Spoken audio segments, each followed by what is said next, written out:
Magandang umaga, narito ang latest update natin hinggil nga sa typhoon na si Jenny at sa habagat or southwest monsoon na binabantayan din po natin sa mga oras na ito.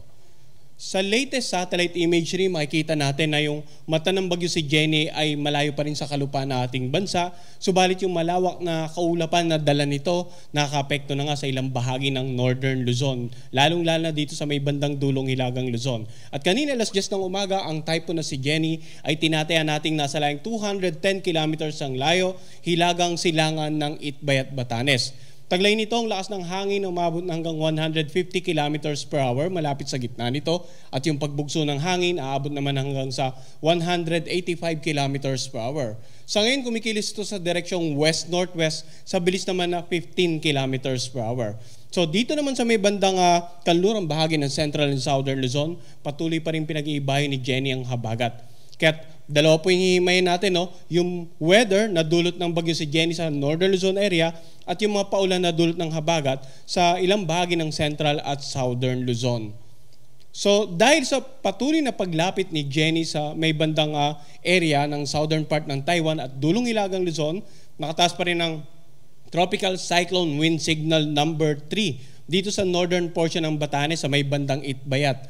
Samantala, Tropical Cyclone Wind Signal number 2 naman nakataas pa rin sa natitirang bahagi ng Batanes at dito sa hilagang bahagi ng Babuyan Island. Dito po sa may Babuyan Island at Calayan Island.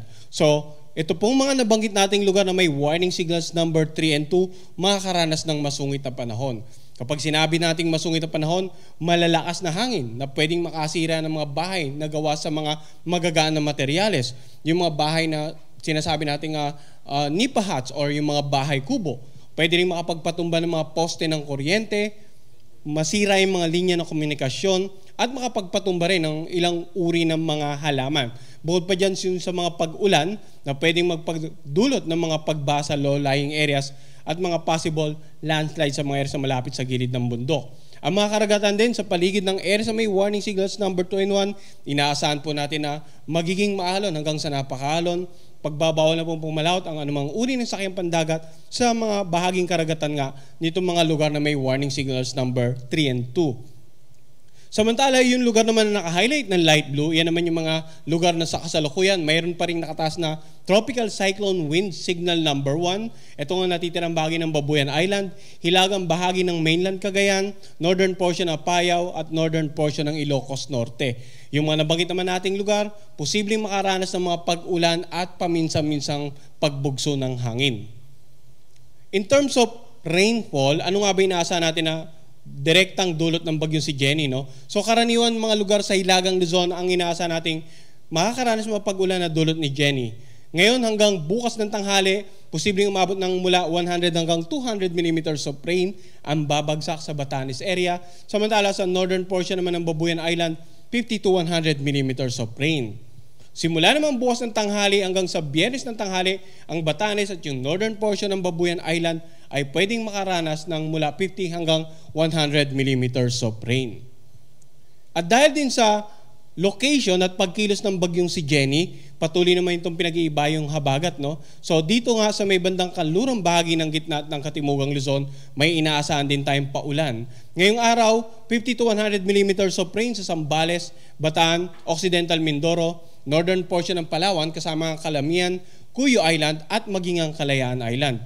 Sa darating naman na Huwebes, Zambales, Bataan, Cavite, Batangas at Occidental Mindoro at sa Biyernes naman, bandang La Union, Pangasinan, Zambales, Bataan at Occidental Mindoro, makakaranas pa rin ng mga pag-ulan na dulot ng habagat. So mapapansin natin, no, yung mga lalawigan na uulanin dahil sa pinag-ibayang habagat, karaniwan nasa kanlurang bahagi ng Central at Southern Luzon. Kaya patuloy pa rin paalala natin, no, dun sa mga lugar na may warning signal, sa mga lugar na makakaranas sa pag-ulan na dulot ng habagat, maging alerto po yung mga kababayan natin sa mga posibleng pagbasa, low-lying areas, maaring tumaas yung mga level ng tubig sa mga ilog at bahain yung mga komunidad sa gilid nito. Pwede rin kung ilang araw nyo na napapansin na umuulan sa inyong lugar, ay maging malambot na yung kalupaan sa mga areas na malapit po sa gilid ng bundok na pwede rin maging sani ng mga biglaang pagguho ng lupa. Kaya pinapayang po yung pakikipag-ugnayan nila sa kanilang mga local government at saka local disaster risk reduction managing officers para po sa mga patuloy na disaster preparedness and mitigation measures.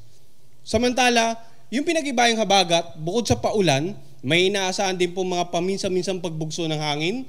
Ngayong araw, pagbugso ng hangin, posibleng maramdaman sa southern portion ng Aurora, sa Bataan, dito sa Metro Manila, ganun din sa Occidental Mindoro, Calayan Island, Romblon, at sa nakararaming bahagi ng Calabarzon at ng Bicol Region.